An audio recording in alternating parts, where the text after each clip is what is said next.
جن کے اپنے صوبوں کی سڑکیں ٹوٹ پھوٹ کا شکار ہیں وہ کشمیر کی سڑکیں کیا ٹھیک کریں گے؟ وزیر اعلیٰ پنجاب مریم نواز شریف نے مخالفین پر طنز کے نشتر برسا دیے۔ کہا کہ 2021 میں آزاد کشمیر الیکشن میں 2 ہفتے انتخابی مہم چلائی تھی۔ کشمیری عوام نے جتنی دعائیں دی وہ بھول نہیں سکتی۔ مسلم لیگ نون کے 17 سیٹوں کو الٹ دیا گیا تھا۔ کشمیر میں نون لیگ کی حکومت ہوتی تو یہ مسائل نہ ہوتے۔ آزاد کشمیر کے نوجوانوں کو کاروبار کے لیے بلا سود قرض دیں گے۔ پنجاب کے فلاحی منصوبے آزاد کشمیر میں بھی شروع کریں گے۔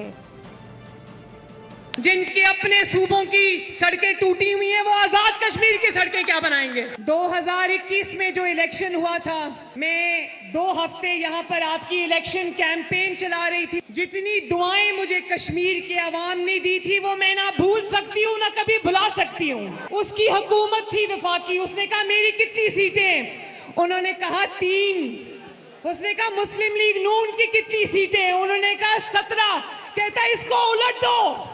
اگر کشمیر میں نواز شریف کی حکومت ہوتی تو یہ مسائل کشمیر کو کبھی درپیش نہ آتے۔ شہباز شریف کو ریکویسٹ کروں گی کہ آزاد کشمیر کے نوجوانوں کو بھی بلا سود کاروبار کے لیے قرضے دیے جائیں۔ مسلم لیگ نون کا وہ یہی منشور ہے کہ جو ترقی پنجاب میں ہو رہی ہے وہ ترقی AJK میں بھی ہوگی۔